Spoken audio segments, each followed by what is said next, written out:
Okay, in this example, we're going to be curve sketching again, like we did in that entire unit. But now we're going to apply that to our trig function. So a lot of this will look familiar. We're going to piece it all together, and then we're going to sketch it at the end. Okay, so we are given the function f of x is equal to secant x. So just to keep, this will help keep things in mind, I'm going to also think of this as f of x is equal to 1 over cos x. Just a little bit easier to think about. Okay, so now the domain. So if we're thinking about the domain of this, well, you can't divide by 0, so where is cos x equal to 0? So again, it's handy to have a little picture of the unit circle in your mind. So cos, like if this is my arm right on the unit circle, cos is really your value from here to here. Okay, so where is cos 0? Well, that's going to be when the arm is right up at 90 degrees or pi over 2, all right? Or at 3 pi over 2. Okay, so that's going to be those cases. So let's write that out. So formally, it would be x such that x cannot equal pi over 2 plus n pi, where n is an element of the integers. And then I'll just finish off my bracket there. And then just thinking about what this means, right? It means we're at pi over 2, and then we're going to be adding n pi. And since n's an integer, right, that could be a negative or a positive number. So then that accounts for like subtracting, right? It means we're going like clockwise around the circle and counterclockwise around the circle. Okay, so those are my intercepts.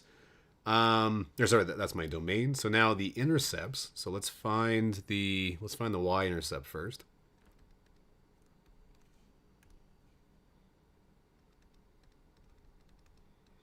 All right, so the y-intercept is going to happen when x is equal to 0. So y is equal to 1 over cos, and then I'm going to throw in 0 for x. Now, what is cos of 0, like an angle of 0 in radians or degrees? Well, that's going to be 1, right? That's going to be like your unit circle arm stretched out this way at 1. Okay, so that will just be 1 over 1, or 1.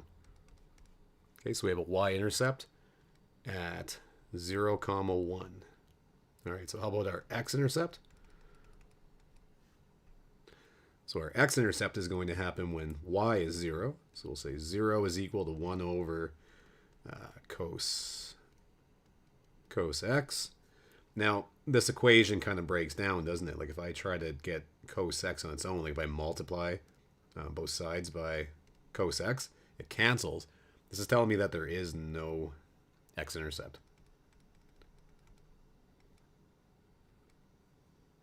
All right, we got a few to go through, so I'm going to carry on. So now symmetry. So the way we find symmetry is by seeing what comes out if we do f of negative x for our function. So in this case, this would be 1 over cos of negative x. And now let's just think about what that means. Again, with our unit circle there. The angle here, right? If I'm going cos of, if you're thinking like of this angle down here, like a positive angle would be going this way, right? So if we had some angle going this way, that'd be a positive angle, right? So that goes in there. If you had a negative angle, right, that would be going this way. So that would be like the terminal arm going the other direction. Okay, so we can kind of see though that, if we drew that as a triangle, so let's say it was from like there to there, right? The value of x or cos x, right? That's the same for both. So cos x doesn't matter. It doesn't matter if the angle is going clockwise or counterclockwise, right? The value of cos x is the same either way. So in this case, what we can say is that this is the same thing as 1 over just cos x. Okay? So if that's the case, if f of negative x is the same as the original function, then that means that here, we'll write that. We'll say f of negative x is equal to f of x. Then our symmetry is even. So it's going to be like a mirror image across the y-axis, right? Okay, the period. So the period is going to be 2 pi. And the reason for that, right, is because the period of a sine function and the cosine function is 2 pi, right, which you've learned quite a few times now. So if I go 1 over, let's say, cos x, if it takes me 2 pi for cos x to get, back to repeating the pattern again, then 1 over cos x would too, right? So that's going to be the period of our secant function as well. Okay, asymptotes. Right, so the asymptotes are really going to directly relate to the domain that we already found, isn't it? Like that's going to be where x cannot equal. That's going to correspond to an asymptote. So we've already said that that's going to happen at pi over 2, right? So let's just kind of write that out now. We're going to say we're going to have a vertical asymptote at x is equal to pi over 2 plus n pi. And then really it's like where n is an element of the integers and so on. But that's probably good enough for us. Okay, so let's also figure out what's happening at the asymptotes. So before I do that, maybe let's just give it a quick sketch, see what's happening here. So we've got, pi over 2, and you'd also have negative pi over 2. And we've just said that there are asymptotes happening. And they would continue to happen, right? Every pi over 2, every pi over 2 plus n, I should say, we're going to have another asymptote, right? But for now, that's kind of like just a general picture that we have. But let's actually just figure out what's happening at the asymptotes now, right? Like, is it approaching infinity that way? Or is it like, approaching negative infinity down that way? So let's take the limit. So we'll say, okay, what is the limit as x approaches, and I'll just do pi over 2 just to get like a feeling for this now. So pi over 2 from the left. We'll do that first of 1 over cos x. Now, we got to be careful on this one, right? Because I find where we can get confused is that we're saying, okay, from the left, so that's like this direction. Like, is it going up or is it going down? But we're also kind of keeping in mind the unit circle, right? Like this version. Because as I approach pi over 2, it's like it's approaching it from the right in the unit circle, right? But that's approaching it from the left on the graph. Okay, so just try not to get those confused, right? Because it's coming counterclockwise. So thinking of that, right? So as we approach pi over 2, I'll erase this so we're not confused by it. So as our arm gets very, very close, there's that, yeah, to pi over 2, and if I drew a line down there, we can think of, well, our cos x is becoming very, very small, right? So we have 1 over some very, very small and very, very small positive. It's on the right side of the y-axis here. So it's going to be a positive number. So 1 divided by some very, very small positive number. We're going to be approaching positive infinity. Okay, so that means that our graph is doing this. All right, so then let's say what's happening to the right. What's happening on the right side? So the limit as x approaches pi over 2 from the right, so plus of 1 over cos x is equal to. So now if we're thinking in terms of our unit circle, so if we're on the other side of this now, so we're over here, and we're getting smaller and smaller, right, on this side. So again, we've got a very, very small x value, or cos x, along the bottom there. But it's on the left side of the y-axis, so it's a negative number, right? Like these are negative x values. So you've got 1 divided by some very small negative number. So we are approaching negative infinity. So from the other side, we're going this way. All right, so now to figure out everything else we need. So if I'm looking at this, like we can almost make a picture because we know it's symmetric. So I know it must be approaching this way, like on this side, because of symmetry, right? And I know it must be coming down this way on this side. So we're kind of like filling in a bit of a picture here, but I think to get like this recurring pattern that we're going to have, we should probably figure out what's happening at 3 pi over 2 as well. And then that'd be the same over here at negative 3 pi over 2, wouldn't it? So then we got almost a full picture. We could just carry on that pattern, right? Because it could, just by the way, like maybe it goes up and does this, right, on both sides. Or maybe it comes back down again and does that, right? So we just going to figure out which of those things is happening here now. Okay, so at 3 pi over 2, okay, so we'll say the limit as x approaches 3 pi over 2 from the left of 1 over cos x. And then again, just with your unit circle, so now we're picturing that we are coming this way, right? We're approaching 3 pi over 2 from the left. Okay, so then this part in green, that's our cos x, right? So as we're coming there, again, it's negative, isn't it? So it's a negative value as we're getting closer and closer there. So this would be 1 divided by a very, very small negative number. This is approaching negative infinity. Okay, so it turns out our graph does this. It comes back down again. Which means that it does the same on the other side because we're symmetric. All right. And I think last one, we should just figure out, like on the other side, I got a feeling it's coming up from up here, but maybe it's down here, right? So just do one more and say, okay, what's the limit as x approaches 3 pi over 2 from the right, plus 1 over cos x. And if we think about that one, maybe you've already done it in your head. Once we're on this side of the unit circle, then now we're into positive territory. It's 1 divided by some very, very small positive number. So this is going to be positive infinity.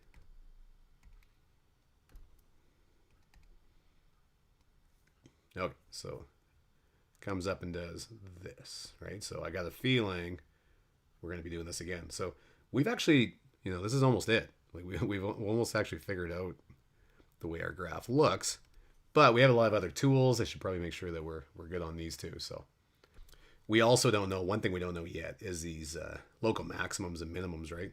So we'll have to find those out. Yeah, but for the most part, that would be about it for a sketch. Okay, so now intervals of increase and decrease. Well, like I said, like we're doing this just more to show that we can. This would be like another method, but we probably already kind of know, right? Like in these sections here, intervals of increase and decrease. I guess we don't technically know where they turn around, but I have a feeling it's going to be halfway between pi over 2 and 3 pi over 2, right? But yeah, we don't know that for sure. So it's increasing, like in this area, decreasing in this area, but we just want to make sure, right? Okay, so let's do our intervals of increase and decrease. And to do that, we're going to do the first derivative test. So y prime. So the derivative of secant, so on your formula sheet, derivative of secant is right there, right? It's secant theta tan theta, and then times the derivative of the inside if we had an inside function there, but we don't. So it's just y prime is equal to secant, we're calling them x's, secant x and then tan x. So we're interested in where this is equal to 0 or undefined, right? So I'm actually going to write this out as 1 over cos x times sine x over cos x. Just a little easier to think about. So yeah, if you look at the sine x, where sine x is equal to 0, well, that's the only time we're going to be equal to 0, right? So that's one of them. And then where cos x is equal to 0, that's where we're going to have a non-permissible value. So where do those things happen? Well, sine x is equal to 0, again on your unit circle. So sine is your y, right? So that's going to be happening at like 0 degrees. And that's going to be happening at pi and everything and all the way around, right? But then where is cos equal to 0? Well, that's pi over 2 and 3 pi over 2. So it looks like our intervals are happening at 90 degree or pi over 2 intervals, which actually makes sense with the little picture I sketched, isn't it, right? Because these, like where we have a peak or where we have a non-permissible value, these are happening at 90 degree intervals or pi over 2 intervals, right? So that kind of makes sense. So that's what we're going to check. We're going to check on like the left side, the right side of all these little, either like a turning point or a asymptote. Okay, so where is this happening? I'm just gonna write like in general, like like dot dot dot 3 pi negative 3 pi over 2, and then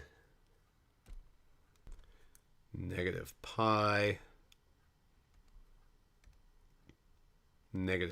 over 2, 0, and then count the other way, right? Pi over 2, pi, just pi, and 3 pi over 2. Okay, so that's kind of like our pattern, dot, dot, dot. Good enough for us. All right, so now let's make a line.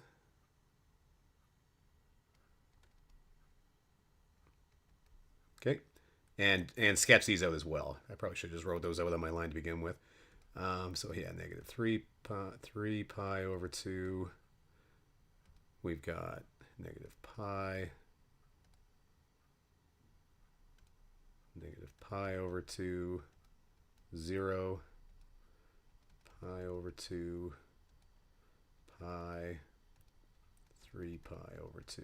Okay, so now we want to check in between each one of these to see what the sign would be, right? Because we know that it's either undefined or equal to 0 at these points, right? So I want to see, is it positive or is it negative in between these different sections, right? So we're not going to do all of them. We do know that it's going to be symmetric. Just that's a nice little tool that we have, right? That we can do that. So let's actually just figure out maybe between 0 and pi. Or sorry, I mean 0 and pi over 2. Okay, so if we, again, thinking in terms of our unit circle, I'll just make a little sketch here. So what I'm saying is that we're here, right, at pi over 4. Okay, so what's the value of, I'll make red like sine theta, and I'll make green cosine. Oh. Well, you can see that they're in quadrant 1. They're both going to be positive, right? So my equation for my derivative, right, was y prime is equal to 1 over cos x times sine x over cos x. So in this case, this would be here, I'll maybe just write like right above.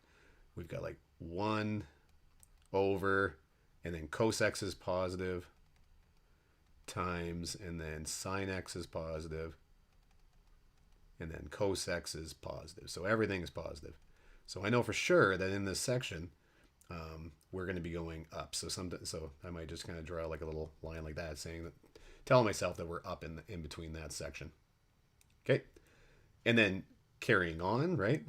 So now if we just think of this again for, let's say now 3 pi over 4. So now we're in between this section. Well, in that case, we would be over here, right? We're in quadrant 2 now. So in quadrant 2, my sine is positive. My cosine is negative. All right, so if I kind of fill that in, we've got 1 over, my cos x, like I said, is negative. So that's negative times 1, not 1. So sine is positive, and my cos is negative. Okay, so negative times a negative, this is still positive. Let's just double check, make sure this is making sense with our picture. Yep, right? So if you think about right here, right, we're increasing. And then right here, right between pi over 2 and up until the peak here, we're also increasing. So good, our picture's making sense. What do you think is going to happen in the next one, right? We should be decreasing. We should be decreasing for both, shouldn't we? Because we're going down, and then we're going down. All right. So let's just try it out. So now we're assuming that we're in quadrant 3. Right now we're down here.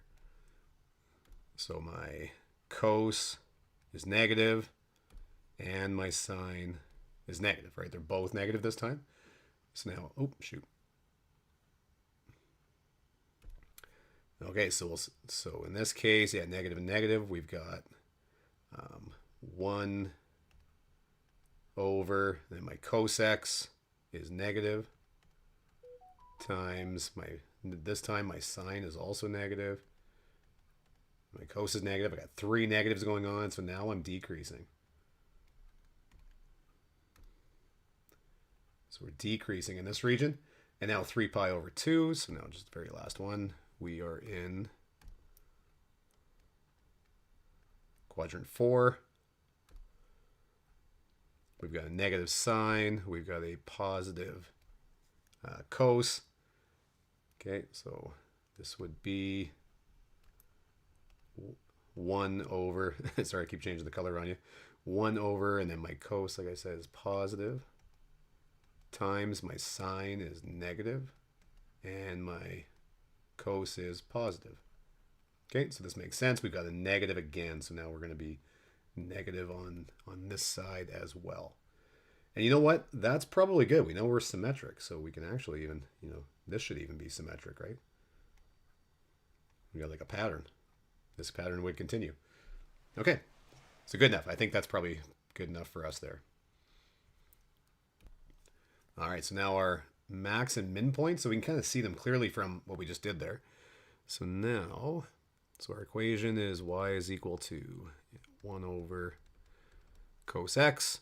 So you can see our min points are going to happen, well, at 0, right? With decreasing and then increasing, right? Where you're switching, that must be a minimum right there, right? And even though I didn't draw it, once we get back over here to negative 2 pi, then it would switch, right? Then it would go back up again, so that would be another minimum, and then the same thing would happen at pi. So it looks like it's happening at negative pi, 0, pi, or sorry, negative 2 pi, 0, 2 pi, right? So it's going in increments of 2 pi like that. So then the other thing we know is cos. So cos of 0 degrees or 2 pi or negative 2 pi, that's at 1, right? So that's going to happen when this is 1.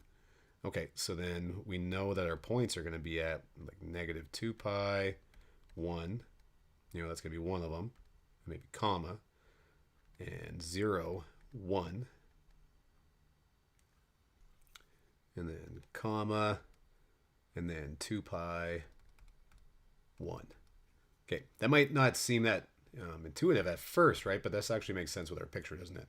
That we have a minimum, like a high, at 1, right? Like, so that's where it would come, and then we're probably gonna have a maximum at negative 1. Kind of see that from like our rough sketch, right? Oh, sorry guys, I hope this didn't throw you off. I think when I erased something accidentally, I did 2 pi over 2, so that was supposed to be pi. That was throwing me off because looking at this, these are our maximums now, right? So those are going to be our maximums. So at like negative pi and then those increments. So with those, when we're at negative pi or pi, that is going to be where our graph is stretched out this way, right? So our cos value is negative 1. So 1 over negative 1. So yeah, these were our mins. And then we're going to have our maximums at negative pi, negative 1, and like pi, negative 1, dot, dot, dot, right? We didn't have an actual bounds on this. So I'm just going to do it that way, just to make life easy, because we're just trying to sketch this thing. All right, concavity and points of inflection. So if you remember with concavity and points of inflection, we need to take the second derivative. So let's write down the first derivative. That was y prime is equal to secant x tan x. All right, so we need the product rule now. So if this is f and this is g, then now we can say y double prime is equal to, so then it'll be f, so secant x, times g prime. So this will be secant squared x, right? And this is just straight from your formula sheet, right? So derivative of tan secant squared, okay? All right, and then plus,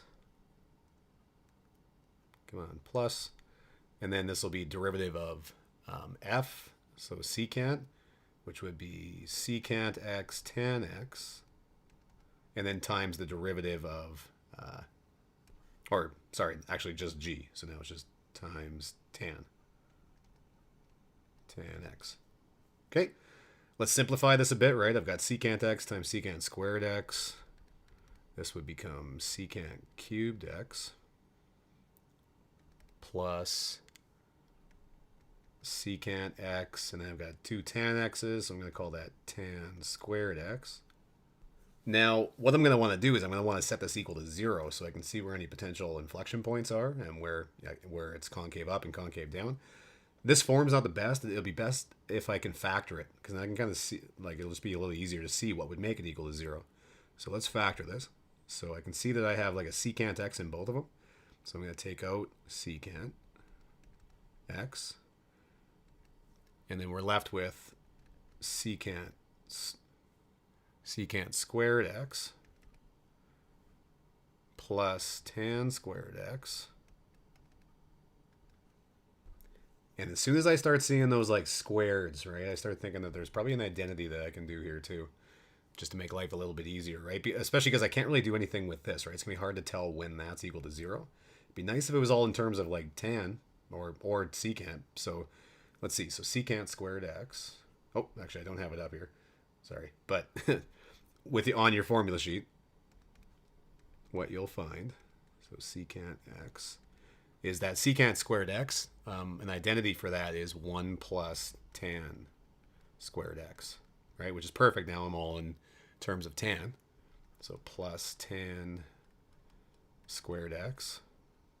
Let's combine our like terms of tan x.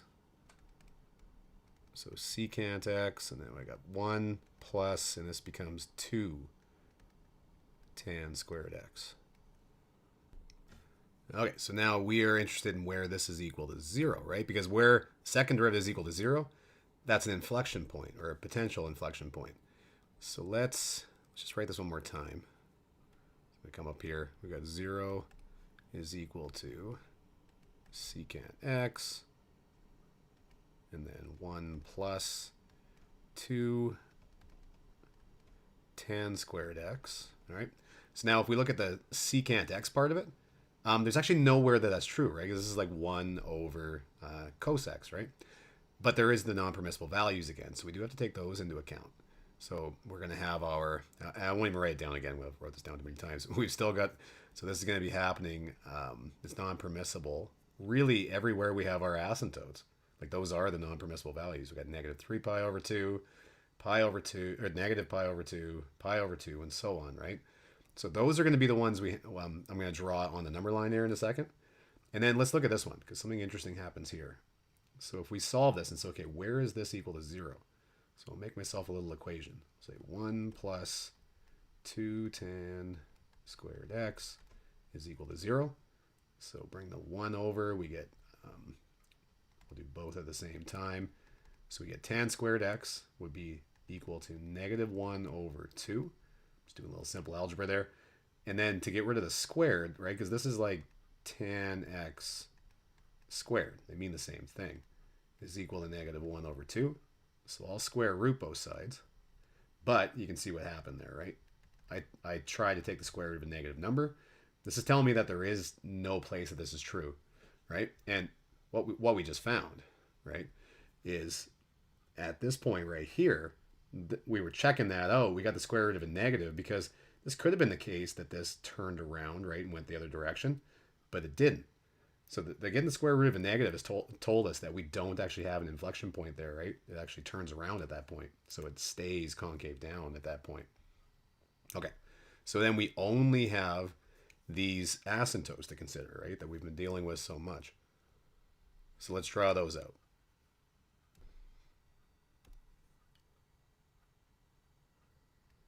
Hopefully I can cram it all in here.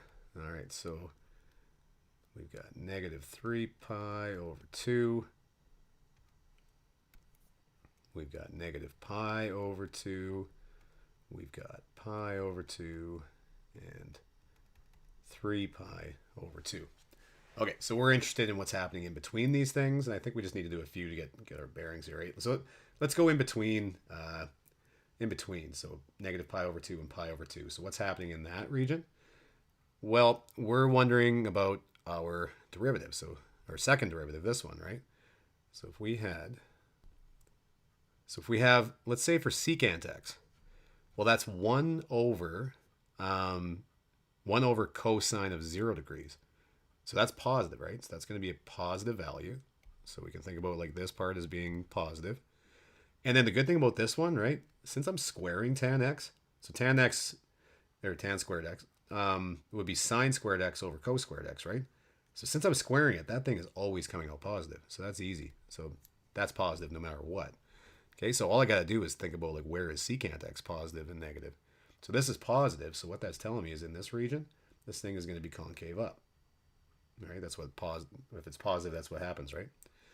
Okay, so now if I think about pi over 2 in this section between pi over 2 and 3 pi over 2, so maybe thinking about pi, right? So at that case, secant 1 over cos x, so that's 1 over cos of pi. So that's negative. That's negative 1, right? So that's going to be a negative value. This one's always positive, so that's negative, that's positive. So that's coming out negative, so it must be concave down in this region. And then you kind of see the pattern. You can do the same thing over there and then here. And we've got that same picture that we had above, right? Okay, so we have really determined the way this graph looks, right? Because if we back up, we had a pretty good sketch here, you know, and just based on symmetry even, right? We knew right at the beginning that, you know, these values here were probably halfway between these guys. So then just knowing that, we could have figured out, you know, what the minimums were, and then we pretty much had it sketched, right? But good measure, they won't always be, you know, so symmetric and so easy like this. So we, you know, found our intervals of increase and decrease. That turned out to be true. We found out our intervals of concavity and any points of inflection, which this one doesn't have any points of inflection, right? So that's true. So we're good on that. So now all that's left is just to sketch this guy. Okay. And I'm immediately recognizing that I don't have a great scale on my y-axis, but that's fine. We're carrying on. I'm not redoing it. Okay, so let's draw our asymptotes. My x scale is pretty good, so there's my asymptotes happening at pi over 2, negative pi over 2, negative 3 pi over 2, and 3 pi over 2. Okay, and in between there, we know, well, maybe the middle, this would be a great point right in the middle here, right? Actually, you know what? Why don't we just, so we can actually see this graph. Are you guys okay if I just call this 1? Just pretend that's 1 right there, right? Okay, just scribble that out, do what you got to do. Okay, so that's 1. We're going to pretend that's 1, and this is negative 1 there. We'll just be able to see it a bit better. Okay, so then from there, well, then we kind of know everything else here, right? This goes up. I kind of already sketched this out already, didn't I? Okay, and then on the other side, we know at pi, that's going to be like our local maximum, right? I can see that from here for sure. We also know that it's at negative 1 is where that comes to, so right there. And then we already checked which directions we're approaching when we took the limit for each. And then just based on symmetry, I can just come over here, do the same thing. Okay, and then we also know do something like this. And it really would continue on up that way, right? But I'll just leave it there.